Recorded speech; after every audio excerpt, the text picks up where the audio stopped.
Tu sais ce qui est fascinant avec l'intelligence émotionnelle? C'est que la plupart des gens pensent qu'ils en ont. Tout le monde se considère empathique, à l'écoute, quelqu'un qui gère bien ses émotions. Mais voilà le truc. L'intelligence émotionnelle, ce n'est pas juste être gentil. Ce n'est pas juste sourire et hocher la tête pendant qu'on te parle. C'est la capacité à reconnaître, comprendre et gérer tes propres émotions et celles des autres. C'est la différence entre réagir et répondre, entre exploser et communiquer. Et si tu es honnête avec toi-même, tu vas reconnaître au moins un ou deux de ces signes dans ta vie. Ce n'est pas grave, l'intelligence émotionnelle, ça se travaille, c'est un muscle qu'on peut développer. Aujourd'hui, je vais te présenter 7 signes d'une faible intelligence émotionnelle. Pas pour te faire culpabiliser, mais pour t'aider à repérer les angles morts, parce que tu ne peux pas changer ce que tu ne vois pas. Premier signe, tu as toujours besoin d'avoir raison. Tu connais ces personnes qui transforment chaque conversation en débat, qui ne peuvent tout simplement pas lâcher prise, même quand l'enjeu est insignifiant? C'est le premier signe. Le besoin d'avoir raison, c'est rarement une question d'ego surdimensionné, c'est souvent une protection. Admettre qu'on a tort, c'est risquer de paraître faible, incompétent ou stupide. Et pour quelqu'un avec une faible intelligence émotionnelle, cette vulnérabilité est insupportable. Le truc, c'est que ce besoin constant d'avoir raison détruit la connexion, parce que les gens ne veulent pas être autour de quelqu'un qui les corrige sans arrêt ou qui nie leur réalité. Un collègue te fait remarquer qu'il y a une erreur dans ton rapport. Au lieu de dire « Ah oui, tu as raison, je vais corriger ça », tu commences à te justifier. « Oui, mais c'est parce que les données étaient comme ça » ou « Ce n'est pas vraiment une erreur, c'est juste une autre façon de présenter ». Tu vois, tu protèges ton ego au lieu de corriger l'erreur. Autre exemple, ta partenaire te dit « J'ai eu l'impression que tu n'écoutais pas quand je te parlais de ma journée. » Et toi, immédiatement « Mais si, j'écoutais, j'étais juste fatiguée. » Ou pire, tu es trop sensible. Tu invalides son ressenti juste pour ne pas avoir tort. Comment travailler dessus? La prochaine fois que tu sens monter cette envie de prouver que tu as raison, pose-toi cette question. Qu'est-ce que j'essaie de protéger en ce moment? Mon ego? Ma réputation? Et est-ce que ça vaut vraiment le coup de sacrifier cette relation pour ça? Entraîne-toi à dire « Tu as peut-être raison » ou « Je n'avais pas vu ça comme ça ». C'est inconfortable au début, mais c'est là que l'intelligence émotionnelle se construit. Deuxième signe, tu ne sais pas recevoir un feedback. Dès que quelqu'un te fait une critique constructive, tu te braques, tu te justifies, tu contre-attaques ou tu te fermes complètement. Tu prends tout personnellement. Recevoir un feedback, ça active notre instinct de survie. Notre cerveau interprète la critique comme une menace. Et quand on a une faible intelligence émotionnelle, on n'a pas les outils pour gérer cette menace émotionnelle. Alors on passe en mode défensif. Le problème, c'est que si tu ne peux pas entendre un feedback, tu ne peux pas grandir. Point final. Ton manager te dit « J'ai remarqué que tu avais du mal à respecter les délais sur ce projet. On peut en parler ?» Ta réaction? C'est parce que j'avais 3 autres dossiers en même temps, ou « Personne ne m'aide, c'est normal que je prenne du retard. » Tu évacues la responsabilité au lieu de chercher à comprendre et à t'améliorer. Autre exemple, ta partenaire te dit calmement « J'aimerais que tu ranges un peu plus derrière toi, ça me stresse de voir le désordre. » Et toi, « Ah bon? Parce que toi tu es parfait peut-être, et tes affaires qui traînent dans le salon? » Boum! Tu viens de transformer une demande simple en conflit.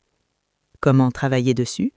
Entraîne-toi à dire « Merci de me le dire, laisse-moi y réfléchir. » C'est tout. Tu n'es pas obligé d'être d'accord sur le moment. Tu n'es pas obligé de te justifier. Respire. Prends le temps de digérer l'information. Et demande-toi, est-ce qu'il y a une part de vérité là-dedans, même infime? Le feedback, c'est un cadeau, même quand il est mal emballé.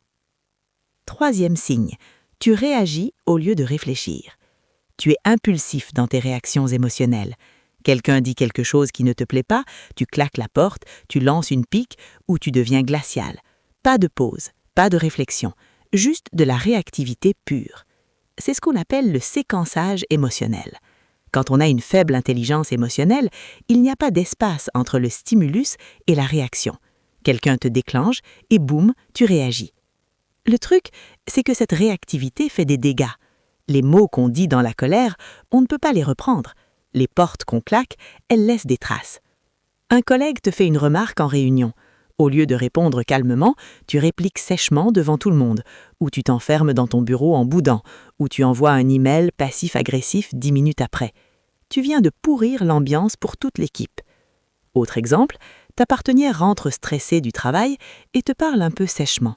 Au lieu de te dire « elle a passé une mauvaise journée », tu prends ça personnellement et tu deviens froid. Vous passez la soirée à vous éviter. Comment travailler dessus? Voici la règle d'or.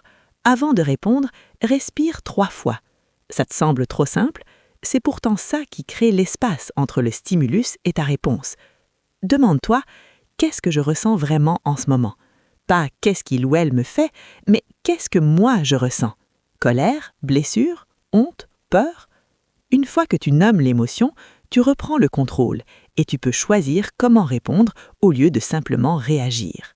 4e signe, tes excuses ne sont pas vraiment des excuses. Tu présentes tes excuses, mais il y a toujours un « mais » derrière.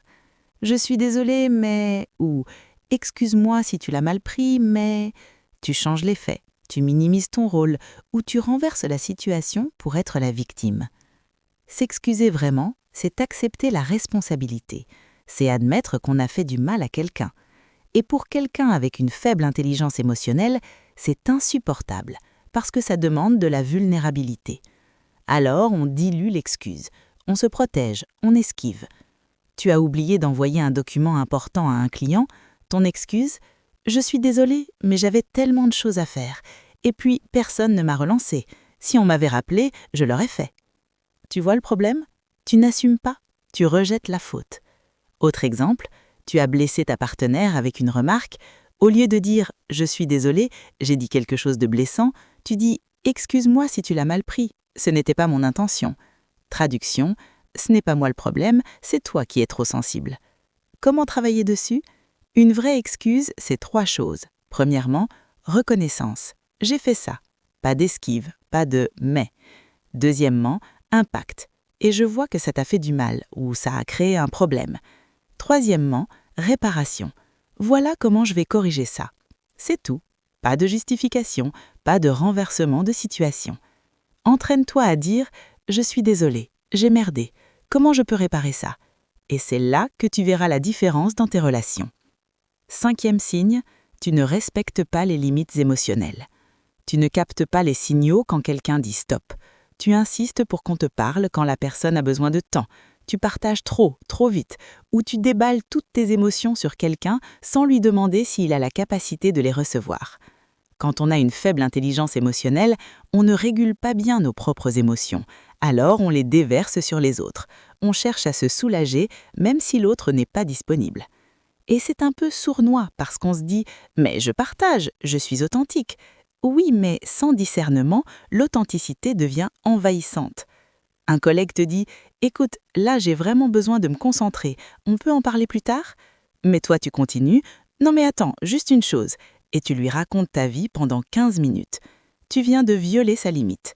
Autre exemple, ta partenaire rentre épuisée et te dit « je suis crevée, je vais me reposer un peu ». Et toi, immédiatement, il faut qu'on parle de ce qu'il s'est passé hier, maintenant.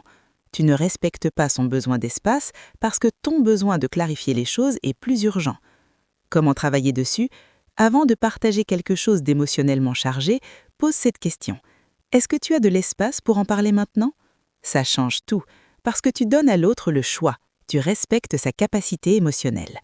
Et si quelqu'un te met une limite, j'ai besoin de temps, je ne peux pas en parler maintenant, respecte-la, sans bouder, sans punir. C'est ça l'intelligence émotionnelle. 6e signe, tu ramènes toujours la conversation à toi. Quelqu'un te parle de son problème et toi, dans les 30 secondes, tu ramènes ça à ton expérience. « Ah, mais moi aussi, figure-toi que… » Et soudain, c'est toi qui parles pendant 10 minutes. Ce n'est pas forcément de l'égocentrisme conscient. Souvent, c'est une tentative maladroite de créer de la connexion. Tu te dis « si je partage mon expérience similaire, la personne va se sentir comprise ». Mais ce qui se passe en réalité, c'est que tu viens de voler le spotlight. La personne ne se sent pas entendue, elle se sent invisible. Un collègue te dit « écoute, là j'ai vraiment besoin de me concentrer, on peut en parler plus tard ?» Mais toi tu continues « non mais attends, juste une chose » et tu lui racontes ta vie pendant 15 minutes. Tu viens de violer sa limite. Autre exemple, ta partenaire rentre épuisée et te dit J'ai eu une journée horrible au travail. Mon boss m'a humiliée devant toute l'équipe. Et toi, immédiatement, ah ouais? Bah moi, tu sais pas ce qui m'est arrivé aujourd'hui. Elle ne se sent pas soutenue, elle se sent seule. Comment travailler dessus? Voici la règle. Pose 2 questions avant de parler à toi. Par exemple, comment tu t'es senti quand c'est arrivé? Ou de quoi aurais-tu besoin en ce moment?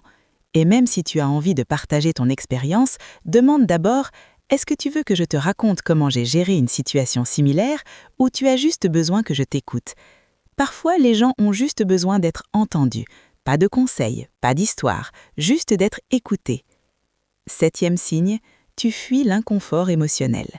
Dès qu'une conversation devient intense ou que quelqu'un exprime une émotion forte, tu changes de sujet, tu fais une blague, tu minimises ou tu quittes carrément la pièce.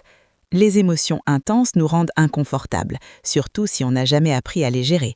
Alors on développe des stratégies d'évitement. Le problème, c'est que fuir l'inconfort émotionnel, c'est aussi fuir l'intimité réelle. Parce que la vraie connexion, elle naît dans les moments difficiles, pas dans les moments faciles. Un collègue pleure en réunion après une critique dure, au lieu de reconnaître son émotion ou de lui demander s'il va bien, tout le monde regarde ailleurs. On fait comme si de rien n'était.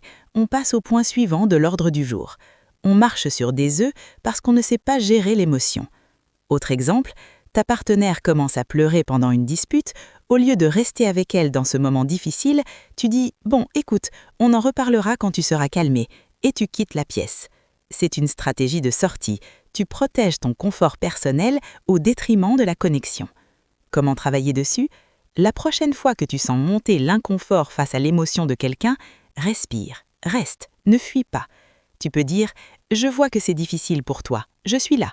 Tu n'as pas besoin de réparer l'émotion, tu n'as pas besoin de trouver la solution, tu as juste besoin d'être présent. C'est ça, l'intelligence émotionnelle, avoir la capacité de tolérer l'inconfort émotionnel sans le fuir. Voilà, 7 signes d'une faible intelligence émotionnelle. Et écoute, si tu t'es reconnu dans plusieurs d'entre eux, c'est normal. On n'est pas né avec un manuel d'instruction émotionnelle. La plupart d'entre nous ont grandi dans des environnements où les émotions étaient soit ignorées, soit punies. Mais voici la bonne nouvelle.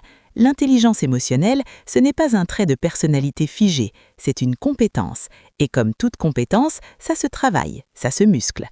Commence petit, choisis un seul signe et travaille dessus pendant 1 mois. Observe ce qui change dans tes relations. Parce que quand tu développes ton intelligence émotionnelle, tout change. Tes relations deviennent plus profondes, tes conflits se résolvent plus facilement et tu te sens plus aligné avec toi-même. Si cette vidéo t'a parlé, partage-la avec quelqu'un qui en a besoin. Et dis-moi en commentaire quel signe tu vas travailler en premier. À très vite.